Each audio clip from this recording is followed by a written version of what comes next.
তো বন্ধুরা, যাই হোক, বেসিক্যালি ভিডিওটা হচ্ছে গত শুক্রবারের।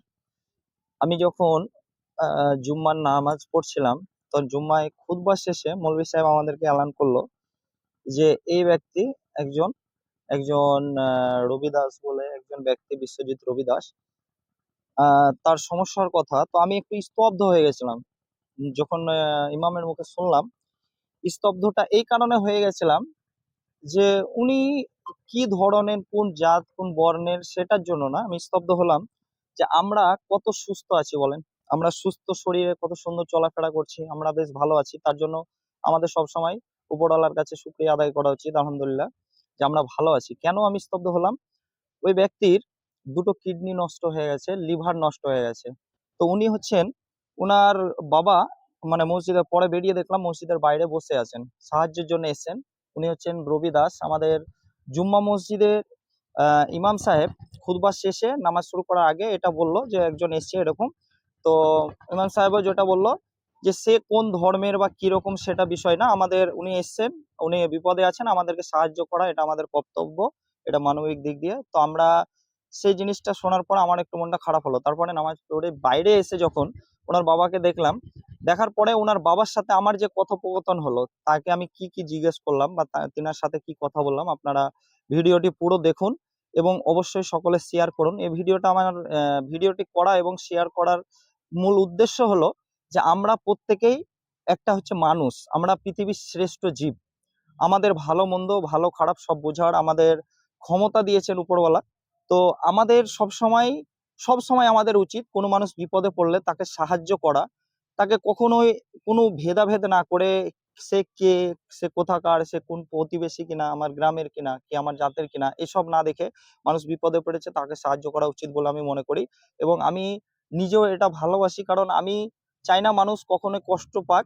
আর আমার সামর্থ্য আছে, আমি ভালো মন্দ খেয়েছি, পাশের জন যে পাচ্ছে না তাকে হেল্প করব না, এটা কিন্তু একদম মানবিকতার মধ্যে পড়ে না। কারণ হয়তো আমাকে বেশি ক্ষমতা দিয়েছেন উপরওয়ালা, আমি করতে পারছি, তাই বলে আমি আত্ম অহংকার নিয়ে এই নিয়ে ঘুরবো, এটা কিন্তু খুব খারাপ জিনিস।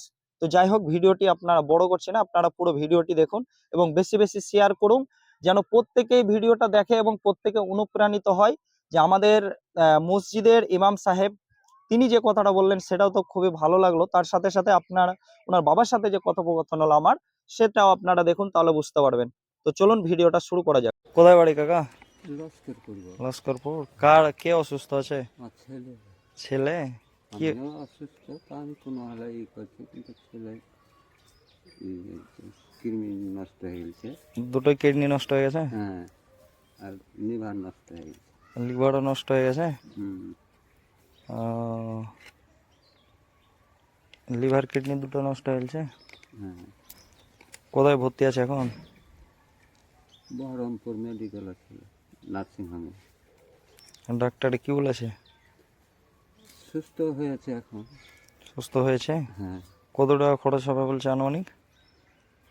খরচ হয়ে গেছে 1.5 লাখ টাকা। ও, এখন সুস্থ আছে। সুস্থ আছে। হ্যাঁ, আচ্ছা, ডাক্তার বলছে যে সেরে যাবে। সেরে যাবে? আপনার কি নাম আপনার? শ্যামাপদ রবি দাস। শ্যামাপদ রবি দাস। আপনার ছেলের নাম? বিশ্বনাথ রবি দাস। বিশ্বনাথ রবি দাস। আচ্ছা আচ্ছা, ঠিক আছে, এখানে বসুন, আরো অনেকে আসবে আশা করি, দিবে কিছু নয়। চোখের অপারেশন করেছেন? হ্যাঁ। অসুবিধা হলে রোদ থেকে ওইদিকে, ওই মসজিদের এইদিকে বসেন, ঠান্ডা জায়গায় বসেন মসজিদের এই সাইডে। অসুবিধা হয় না। ও, ঠান্ডা লাগছে তাই? হুম। রোদ্রে, হ্যাঁ, তাও বসেন, অসুবিধা নেই। ওয়েট করেন, আসবে লোক আরো, সবাই নামাজ পড়ে গেল তো বাড়িতে পয়সা নিয়ে সবাই আসে না হয়তো। আর 10 মিনিট। দেখেন।